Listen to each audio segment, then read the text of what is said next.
let's speak about how a lot of females are not like wanting to. Let's speak about people just being wanting to be alone and people feeling lonely. Okay. And the reason I feel like this is happening in general as a collective, because I feel like your inner self is asking for you to spend time with yourself.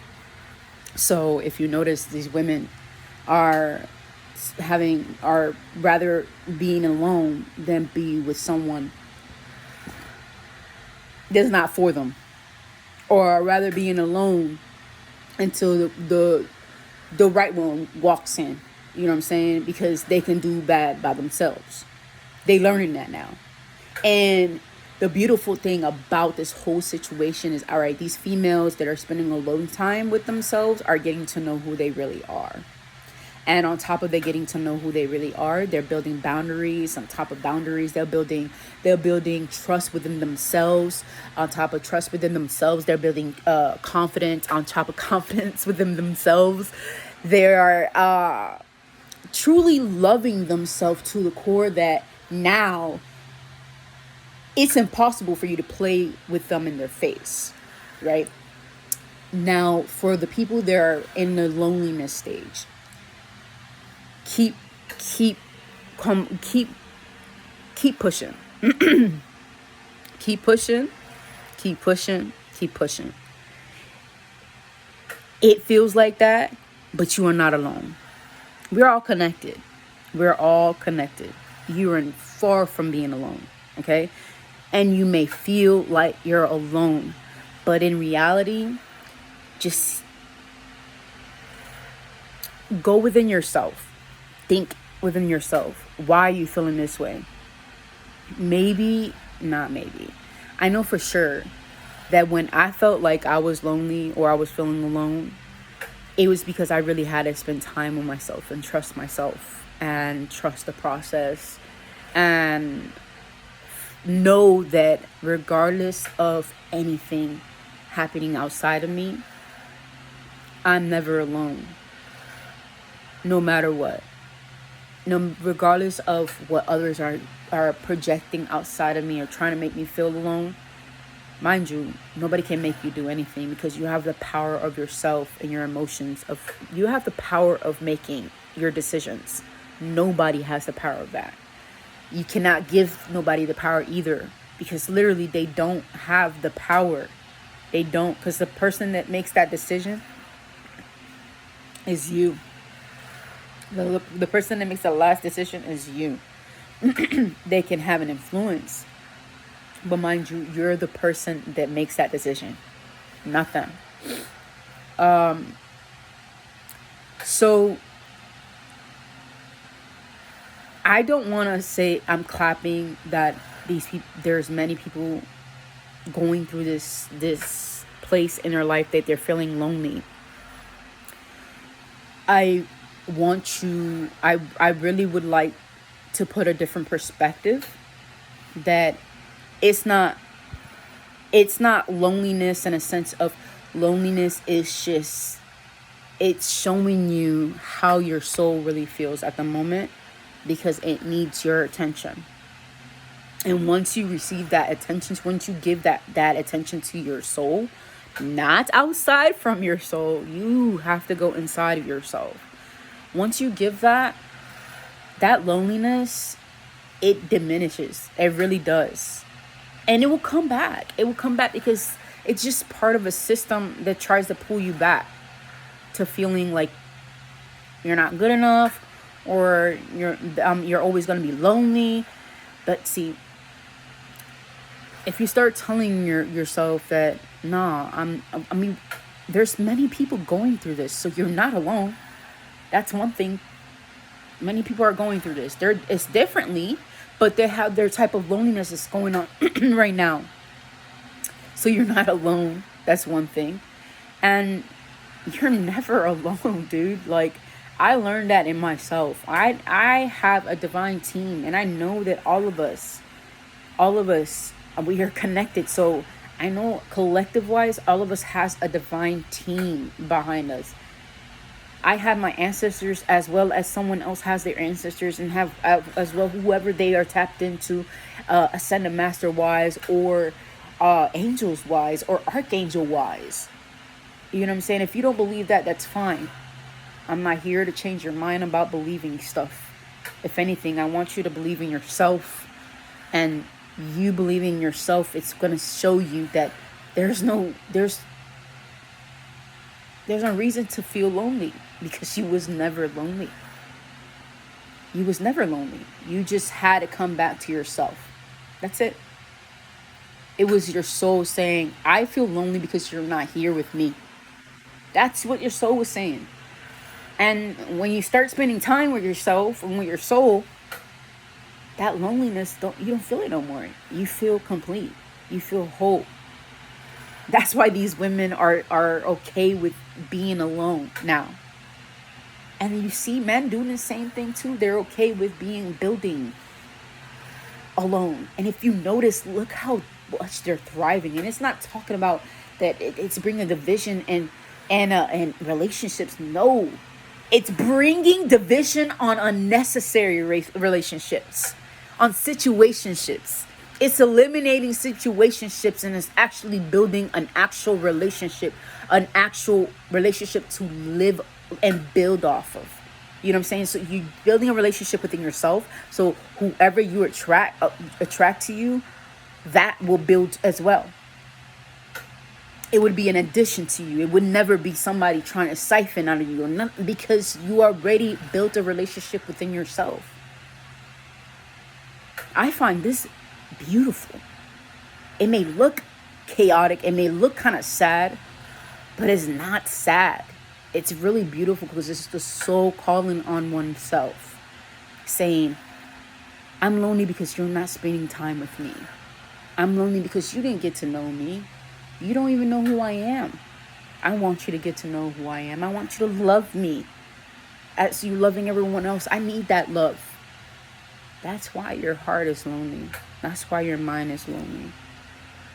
Because it needs your love, not anybody else's love. And that's not a fix. Other people's love is never a fix. It never was a fix. Because no one is the choice of your happiness. You make that choice. I want to bring something else out. Something I've noticed. And it's funny because when I went to Europe for the first time, I seen how people from a different country see Americans. And they're realizing now, it makes me want to cry, because it's so beautiful how something you've prayed for it come into life. Now with the World Cup, having all these beautiful souls, because I don't even want to call them foreigners, because they're not, bro. They're human beings coming to America and noticing that it was never the Americans that were the problem. It was always the government. It was always the higher ups. They get to witness that. And they get to feel the love that we have. Regardless of what. They get to feel how much we really do want to be united. We never wanted to be separate. I mean, America is built by immigrants, guys. It's built by foreigners. It was created by foreigners. Everywhere you go, there's a melting pot. Every state you go, there's a melting pot. People from different countries. People from ancestral lines from different places around the world.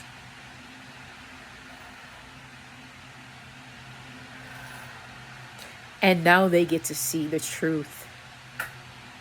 Mind you, they haven't seen the exact full truth of everything, because you're definitely loving our food, but little did you know there's a lot of stuff that I don't want to bring any. Just be careful with our food. Be mindful of what you eat. Be mindful of what you eat from here. Because as you see, the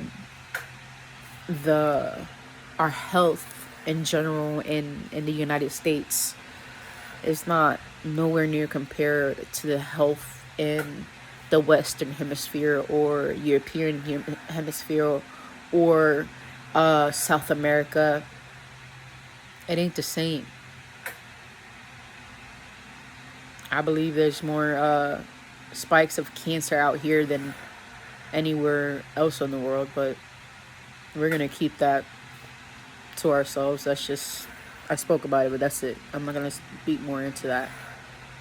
I just find that very beautiful, how united everyone is right now because of the World Cup. And they get to witness that it really isn't Americans as a problem. And they judged us by how we act outside, but you can't really judge someone that in their country there hasn't been no kind of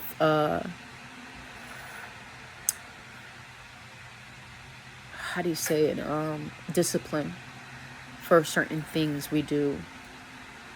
So we act a fool here, we think that we can act a fool everywhere else, you know. It doesn't make it right, but what makes you think that they don't see it as wrong because in their country here it's right? There's nothing wrong with it. So they aren't wrong, to be real. There is no wrong or right. That's their right. They feel like they're right because they can act like this way in their country, even though they should respect the laws and every country they go to, regardless of what, because it's not America, which is understood. That's understandable. But you also got to be compassionate. Look at America now that you're in America. Look where we permit in America now that you're in America. Because I'm not going to say look at America by social media, by none of that, because there's a lot of things hidden that you don't get to see until you actually are here and you get to witness. Like, people see New York as this glory place, but as soon as you get here, everything that's impossible, that you think is impossible, is actually possible. Things that you think are fake are really real. And just like as beautiful New York is and magical as New York is, it's also very chaotic. And there's a lot of darkness here, just as much as light there is. That's what makes New York, New York. And that's why the illusion is built on that. If you notice that when people go to Times Square, they don't feel like they're in America anymore. It's a whole different feel. Everything moves fast. And you do, like, Europeans are like, I know for a fact, they move on a slow pace because their life is at ease. They don't need to move fast, you know, and they're not overworking themselves. But America's built that way. I'm not saying it's right. I would love for my country to slow down and give us at ease on working and have us be, you know, work at a certain time and then enjoy our lives being in this country, you know, and appreciate everything around us. But the rat race has taught us to get and not enjoy fully. I know that because my ancestors and now family members and I see people here now they don't know what retiring is. Some of them die fast. after they retire because they're not doing anything. They don't know what to do. And their body starts to shut down. Imagine if their whole life they were able to have that space to have rest and learn that it's okay to rest. It's okay to be bored. It's okay to just stay put. You don't necessarily have to keep working to afford this, to afford rent, to afford it. It shouldn't be that way. But it is that way right now. And there will be a change. A drastic change. In a better way. I see it. I believe it. And because I see it and believe it, we're all connected. We're all going to see it. And we're all going to believe it within ourselves. That's all that needs to happen for us to believe it within ourselves, that we deserve that. We deserve that rest. We deserve that boredom, and what's called boredom, but it's actually spending time with ourselves and not overworking and burning ourselves out, because we don't deserve that. We've already done that. We already been the guinea pigs and rats been tested on. Now it's time for us to actually call our power back and be like, no, we're not rats and we're not the guinea pigs. We're the pigeons. We're the angels. We are who we are. Creators, co-creators of our own universe, creators of our own universe. And we're deserving to make a change for the better. That's something we're deserving. And not many people will agree with me, and that's fine, because it's not my place to make you agree with me. But I know that I am connected with everyone. That's what I do know. We are all one. And my mind's already made its mind up. The world will be better. It's just doing its shedding. It's doing its release. It's releasing what doesn't belong. It's releasing what shouldn't stay. And it's embracing who we truly are. It's helping us remember who we truly are.